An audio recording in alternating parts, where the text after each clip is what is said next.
The Star Mapper's Coco, a peaceful story of finding rest in the cosmos.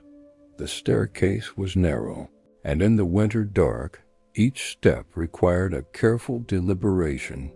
The metal handrail was cold enough to sting even through the thick wool of her gloves, and she kept her grip light, her other hand occupied with the weight of the telescope case bumping gently against her thigh. The backpack on her shoulders held everything else, the star charts, the red headlamp, the thermos of cocoa she'd made an hour ago, still hot, still waiting. Her name was Marion, and she was 37 years old, and she had been coming up to this rooftop balcony for 3 years now, ever since she moved into the top-floor apartment of this old building on the edge of the city.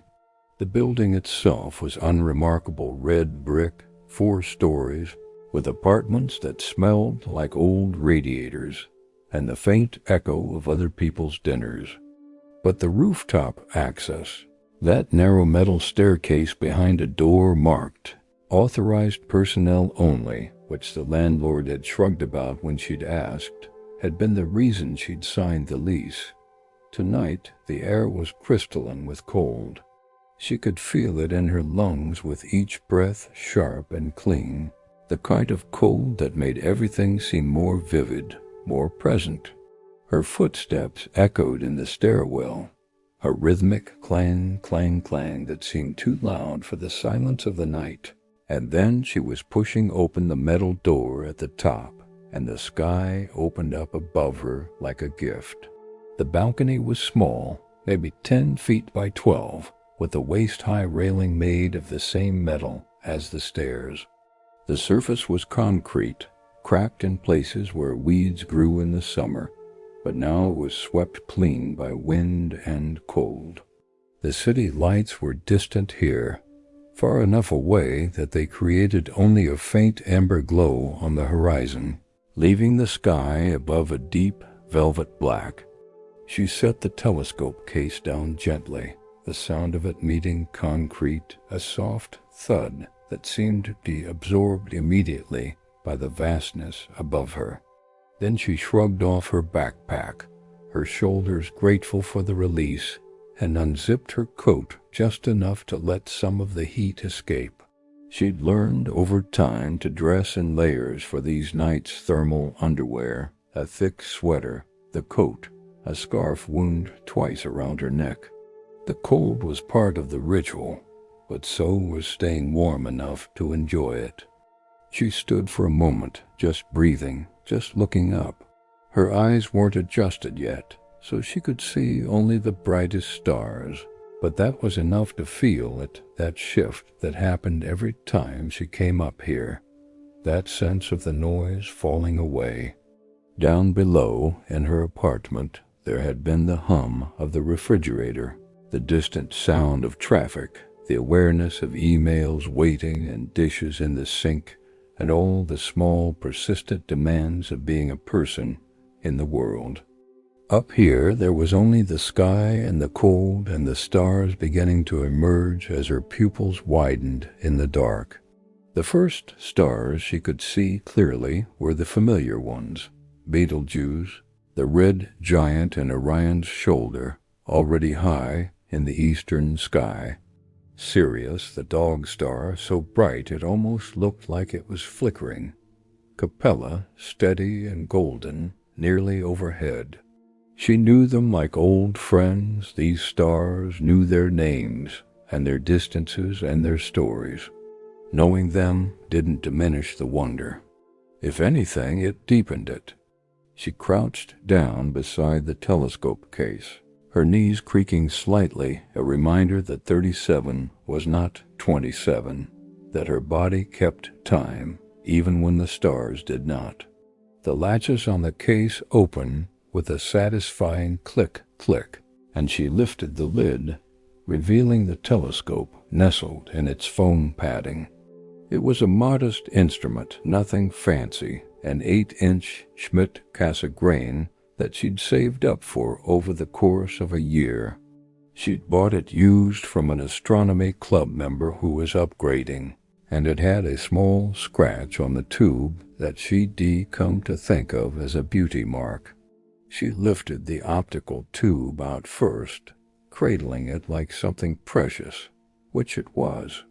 The metal was cold against her gloves, and heavy enough that she needed both hands to hold it steady. She set it down on the concrete beside her and reached back into the case for the tripod. The tripod was her favorite part of the setup, though she couldn't entirely say why. Maybe it was the ritual of it, the precise and methodical process.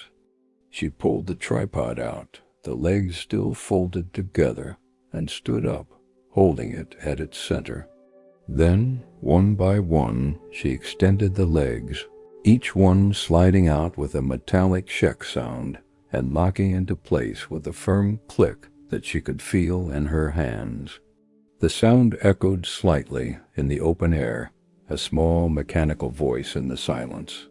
She adjusted the height, making sure the tripod was level, testing each leg with a gentle push to ensure stability. The last thing she wanted was for the telescope to tip, to send her evening's work tumbling. When she was satisfied, she tightened the leg locks, each one giving a final clink as the metal threads caught and held.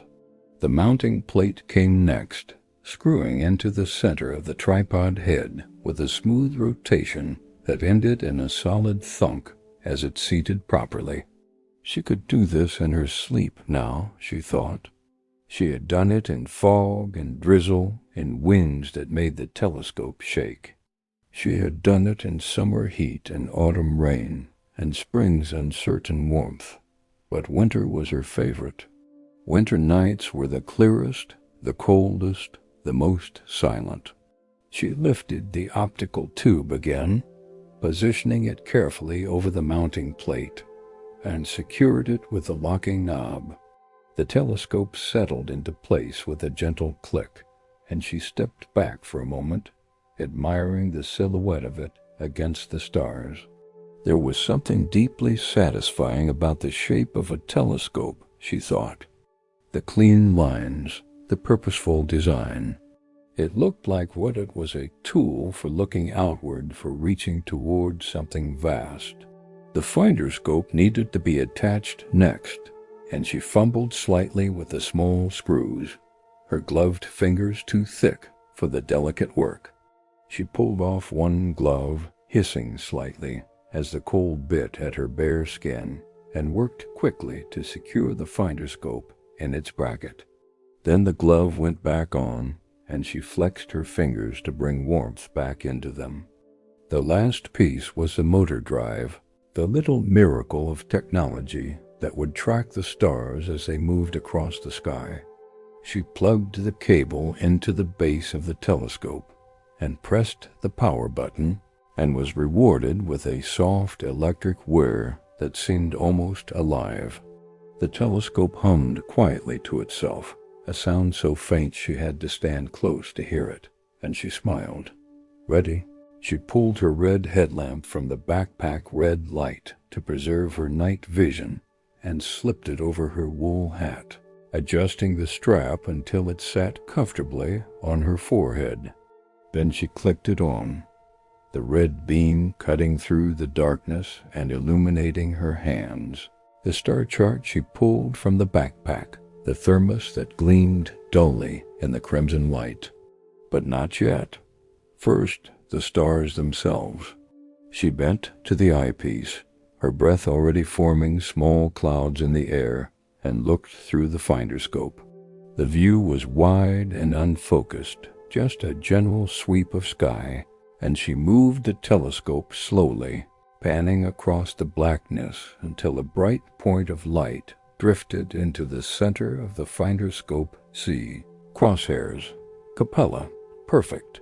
She moved to the main eyepiece, the one that would show her the real view, and pressed her eye against the rubber guard. At first there was only darkness, and she adjusted the focus knob with small, careful turns, feeling the slight resistance of the mechanism, hearing the faint tick-tick as the gears inside moved the mirror into position. And then there, a point of light, sharp and clear and steady. Not twinkling, not up here where the air was still. Just burning, a distant sun, golden and ancient and impossibly far away. She stood there for a long moment, just looking, feeling the wonder of it settle into her chest. This light had left Capella 42 years ago, had traveled across the unimaginable emptiness of space, had passed through the atmosphere and the cold winter air and into her eye. It was older than she was. It had been traveling toward her since before she was born. She made a small adjustment to the telescope's position, centering Capella perfectly, and then stepped back. Her breath was coming faster now, a combination of excitement and the thin, cold air, and she reminded herself to slow down, to breathe deliberately. This was the work. This was the practice. Not rushing, not grasping, just observing. She decided to look at the Pleiades first, the seven sisters, that jewel box cluster that always looked like a tiny dipper to the naked eye. She knew where to find them high in the southern sky, near Taurus, and she moved the telescope carefully, using the slow motion controls to pan across the stars, her breath held, her eye pressed to the eyepiece. And then, in her eagerness, she leaned in too close. She felt the warmth of her own breath, saw it billow out in a small cloud in the red light of her headlamp, and watched in dismay as it drifted directly into the eyepiece. The view blurred instantly, fogged by the moisture in her breath, and she jerked back with a soft laugh, shaking her head at herself. Every time she said aloud, her voice strange and small in the open air. Every single time. She'd done this before, of course, many times. The first few times it had frustrated her, made her feel clumsy and amateurish. But now it was almost endearing, this small reminder of her own humanity. She was warm-blooded, breath-producing, imperfect. The telescope was not. The stars were not, and that was fine. She pulled a lens cloth from her coat pocket, the soft microfiber fabric that she kept in a small zippered pouch to protect it from dust, and gently wiped the eyepiece lens in small circular motions. The fog cleared slowly, and she waited, patient now, letting the cold air finish the work. When she looked again, the view was clear, and there they were, the Pleiades. Not 7 stars, but dozens, maybe 100, scattered across the field of view, like diamonds on black velvet. She'd seen them 1,000 times, and still they took her breath away. Each star was a point of blue-white light, sharp and brilliant, and together they formed a pattern that was both random and perfect, a clustering that spoke of gravity and time and the slow dance of matter across the universe. She reached for her backpack and pulled out her star chart, unfolding the large sheet of paper carefully in the red light. The paper was thick, meant to withstand damp and cold, and it made a soft scratch sound as she smoothed it out on the concrete beside her. Then she pulled out her notebook, a small spiral-bound pad that was already half filled with observations and sketches, and her pen, a simple ballpoint that still worked in the cold. She pressed the pen to paper, and the sound it made, that distinctive scratch of ink on fiber, was enormously satisfying. She began to sketch the Pleiades as she saw them, marking the brightest stars first, then adding the fainter ones, trying to capture the spatial relationships, the way they clustered and spread. Her hand was already getting stiff from the cold, so she paused, setting the pen down, and reached for the thermos. The thermos was stainless steel, dented slightly on one side from when she dropped it last winter, and still perfectly functional. She unscrewed the lid, and it came free with a satisfying pop as the seal broke, releasing a small cloud of steam that rose into the red light of her headlamp. The smell of chocolate and vanilla and cinnamon hit her immediately, warm and sweet and entirely out of place in the winter night, and she breathed it in deeply. She poured the cocoa into the ceramic mug she'd brought, not a travel mug, but a real mug, thick-walled and heavy, with a glaze the color of deep blue twilight. She'd bought it at a craft fair specifically for these nights, had liked the way it felt in her hands, substantial and real. The cocoa steamed as it filled the mug, the sound of the liquid pouring a gentle glug, glug, glug that seemed almost musical. She set the thermos down and wrapped both hands around the mug, feeling the heat of it even through her gloves. Then she lifted it to her lips and took a sip, and the sweetness and warmth flooded through her, spreading from her mouth down her throat and into her chest. It was perfect, not too hot, not too sweet, just right. She held the mug in one hand and picked up the pen again with the other, returning to her sketch. The scratch of pen on paper, punctuated by occasional sips of cocoa, became a rhythm. Observe, sketch, sip. Observe, sketch, sip. The Pleiades slowly took shape on the page, and she added notes in the margins: date, time, scene conditions, temperature. The work of documenting. When she'd finished with the Pleiades, she set the mug down carefully on the flat top of the tripod leg. She de-learned to find stable surfaces for it and moved the telescope again. This time she wanted Andromeda, the great galaxy, our nearest galactic neighbor. She knew it would be a challenge to find, even with the motor drive. Andromeda was faint, a smudge of light that required dark skies and patience. She used the star chart, plotting a path from the bright stars of Cassiopeia, that distinctive W shape high overhead, down to the fainter stars of Andromeda itself. The telescope moved with a soft whir as the motor tracked, and she made small adjustments with the hand controller, the buttons clicking softly under her thumb. Right, up, hold, look. At first, there was nothing, just blackness and a few faint stars. She adjusted the focus, that tick, tick, tick sound again, and waited for her eye to adapt. And then slowly it appeared, not suddenly, not dramatically, but gradually, like something emerging from fog. A pale, oval smudge, fuzzy, indistinct, beautiful. Andromeda, the Andromeda Galaxy, 2.5 million light-years away. She stood there, her eye pressed to the eyepiece, and tried to comprehend that number. 2.5 million years. The light she was seeing right now had left Andromeda when the first humans were just beginning to walk upright on the plains of Africa. It had traveled across the incomprehensible void between galaxies, across distances so vast that her mind couldn't hold them, and arrived here tonight at this precise moment to enter her eye. She was seeing the past. She was looking at light that was older than civilization, older than agriculture, older than language. And that light had crossed the universe to meet her here on a cold rooftop, in a city whose name wouldn't exist for another 2.5 million years. She stepped back from the telescope, suddenly overwhelmed, and reached for her cocoa.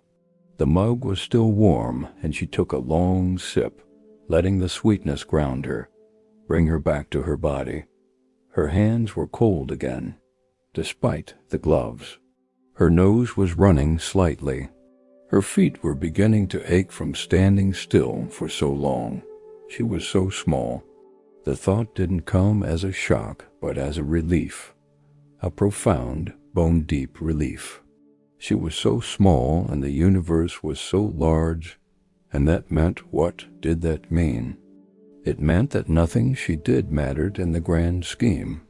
Not in a nihilistic way, not in a way that made her feel hopeless or despairing, in a way that made her feel free. She didn't have to be important. She didn't have to be impressive. She didn't have to achieve or succeed or prove anything to anyone. She could just be this a small, warm point of consciousness, standing on a spinning rock, looking out at the stars, sipping cocoa. The universe didn't know her name. The universe didn't care if she was good enough, smart enough, accomplished enough. The universe was too vast for that. It contained billions of galaxies, each with billions of stars, each potentially with planets, with moons, with their own small points of consciousness, looking up at their own skies and feeling this same humbling wonder. And in that vastness she was free, free from the weight of needing to matter, free from the pressure of significance. She could just exist, just breathe, just experience this moment of cold and dark and light. She'd spent so much of her life, she realized, carrying the weight of being important, trying to be good at her job, good in her relationships, good enough for her parents, her friends, herself, trying to justify her existence through productivity, through accomplishment, through being needed. And it was exhausting. It was a burden that pressed on her shoulders every day, that woke her up in the middle of the night with anxiety, that made her feel like she was never quite enough. But here, now, looking at Andromeda, she felt that burden lift. She didn't need to be enough. She just needed to be. And being was enough all by itself.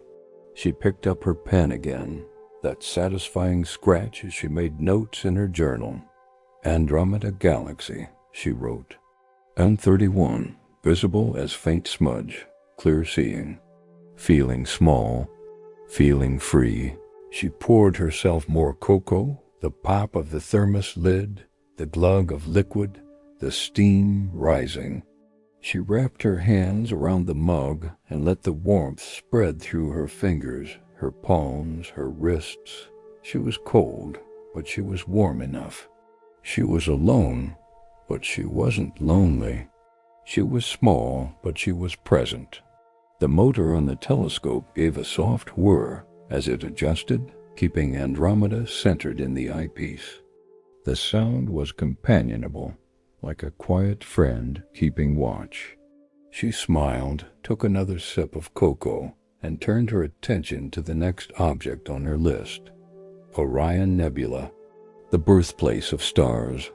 She moved the telescope south toward Orion's belt, that famous line of 3 stars that everyone recognized even if they didn't know any other constellations. The whir of the motor, the click of the hand controller, the soft tick-tick-tick of the focus knob. She was getting cold now, really cold, her toes beginning to feel numb inside her boots, but she didn't want to stop. Not yet. Orion's belt and then down toward the sword that hung from the belt. There, in the middle of the sword, was the nebula. She adjusted the telescope, centered it, looked through the eyepiece, and gasped.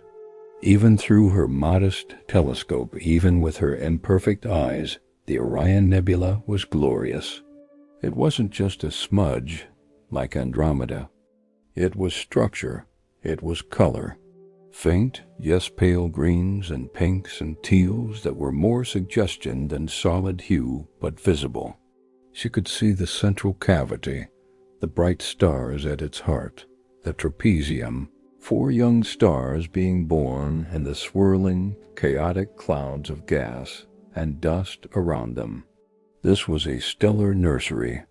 This was where stars came into being, where gravity pulled hydrogen together until it was dense enough, hot enough, to ignite fusion. This was creation, happening right now, right in front of her. Those stars were babies, only a few million years old. They were younger than the dinosaurs. They were children in cosmic terms, and someday those stars would die. They would burn through their fuel, swell into red giants, explode or collapse, and scatter their atoms back into space. And those atoms would become new nebulae, new clouds, new stars. The cycle would continue. Matter was never created or destroyed, just transformed over and over and over across billions of years. She was made of that matter. The calcium in her bones, the iron in her blood, the carbon in her cells, all of it had been forged in the hearts of stars that had lived and died long before the sun was born. She was stardust. Literally, actually, stardust. She was small, yes, but she was also connected. She was part of the cycle. She was temporary, but the matter that made her was eternal. When she died, her atoms would return to the earth, and the earth would eventually return them to the cosmos, and maybe billions of years from now, they would be part of a new star, a new planet, a new consciousness looking up at its own sky. The thought was comforting in a way she hadn't expected. She wasn't separate from the universe. She was the universe, looking at itself, experiencing itself, knowing itself. For this brief moment, this tiny span of time, the universe was conscious in her, was aware in her, was capable of wonder in her. She didn't have to matter on a grand scale. She mattered in this moment as a point of awareness, as a place where the universe could experience beauty. That was enough. That was more than enough. She stepped back from the telescope, her legs stiff and stretched carefully. Her back cracked, a series of small pops that made her wince and smile at the same time. She was getting old, she thought, or at least older. Her body kept time, kept track of years and gravity and wear, but the stars didn't age like she did. They burned and collapsed and were born again. They operated on time scales that made her entire life, every human life, a flicker. And that was okay. That was beautiful, even. She didn't need to last forever. She just needed to be here, now fully present for this moment of cold and stars and cocoa. She poured the last of the cocoa into her mug, savoring the glug and the steam and the warmth. The thermos was empty now and lighter in her hands. She screwed the lid back on, that final pop as the seal caught, and set it down beside her backpack. She had more objects on her list, the Andromeda cluster, the double cluster and Perseus, maybe even a glimpse of Saturn, if it rose high enough before she got too cold. But she found herself hesitating, not quite ready to move on. The Orion Nebula held her, its faint colors still visible in her mind, SI, even when she wasn't looking through the telescope. She picked up her journal again, the pen making its familiar scratch as she wrote. Orion Nebula, birthplace of stars. Feeling connected, feeling small, feeling grateful. Grateful, yes, that was the word. She was grateful for this moment, for this sky, for this cold, for this silence. She was grateful for her modest telescope, for her thermos of cocoa, for her red headlamp and her star charts and her stiff fingers. She was grateful for her small life, her small consciousness, her small place in the vast unfolding of the cosmos.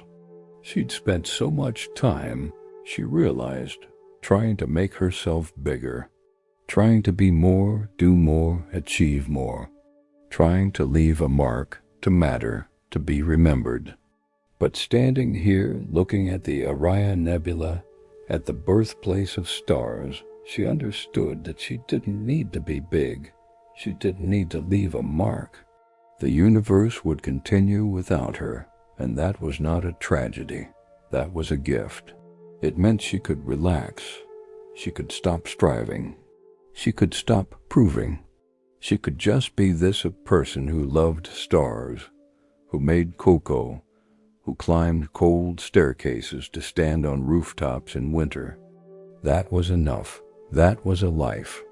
That was her life, and it was beautiful, not because it was important, but because it was hers. She looked up away from the telescope and let her eyes roam across the sky. There were so many stars, more than she could count, more than she could name, more than she could ever hope to observe in a lifetime of winter nights.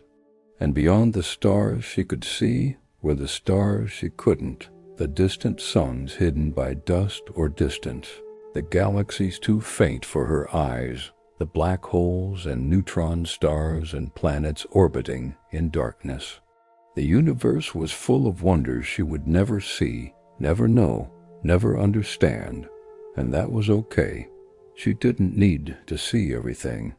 She just needed to see this, to be here, to witness what she could witness, and let the rest remain mysterious. She thought about her life, the job she did, the friends she had, the small routines and rituals that filled her days. None of it was glamorous. None of it was impressive. She wasn't famous, wasn't wealthy, wasn't changing the world. She was just living, just getting by, just finding moments of beauty where she could. And standing here under the winter stars, she understood that it was enough, more than enough. She was exactly as significant as she needed to be, which was to say not very significant at all. And in that lack of significance, she found peace. The cold was really getting to her now.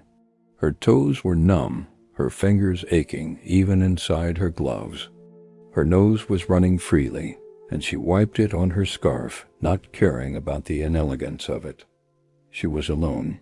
She could be inelegant, she could be imperfect.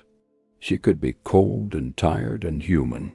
She took one last look through the telescope at the Orion Nebula, memorizing the swirls and colors, the bright trapezium at its heart. Then she stepped back, her knees protesting slightly, and began the process of packing up. She powered off the motor drive first, the whir stopping abruptly, leaving a silence that seemed deeper than before.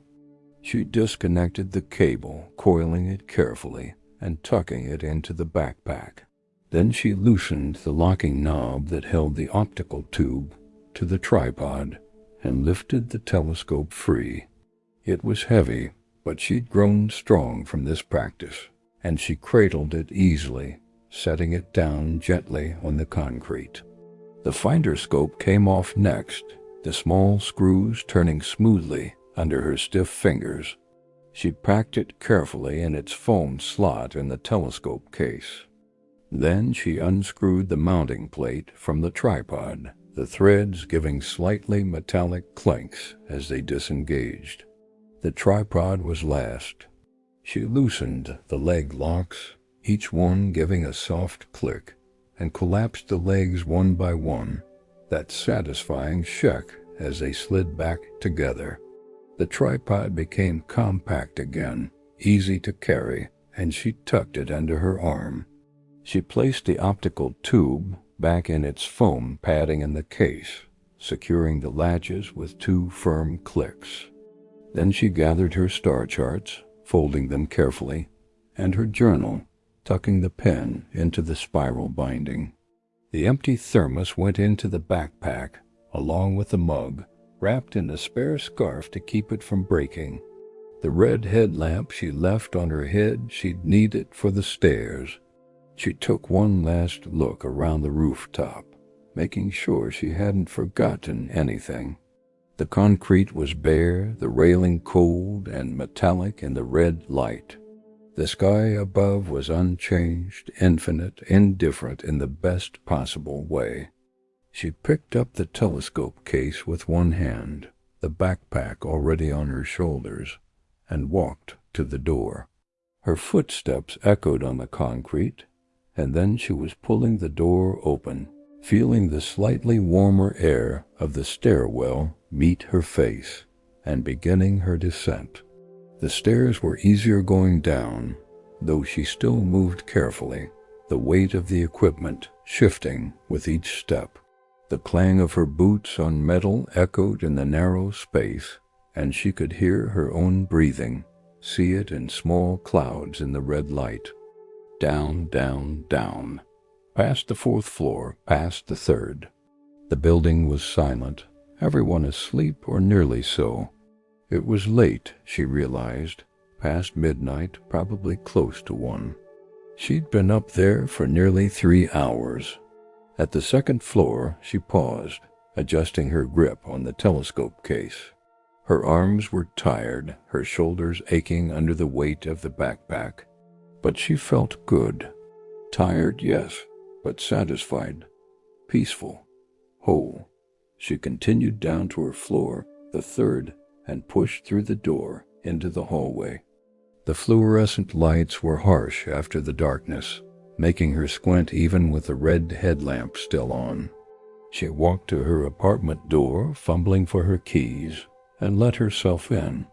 The apartment was warm, almost stuffy after the cold outside. She set the telescope case down carefully by the door, shrugged off her backpack, and pulled off her gloves, her hat, her scarf. Her fingers were red and stiff, and she flexed them, wincing slightly as feeling returned. She could hear the hum of the refrigerator again, the quiet sounds of the building settling, the ordinary world reasserting itself. But she carried the piece of the rooftop with her, held it carefully in her chest like something precious. She would sleep well tonight, she knew.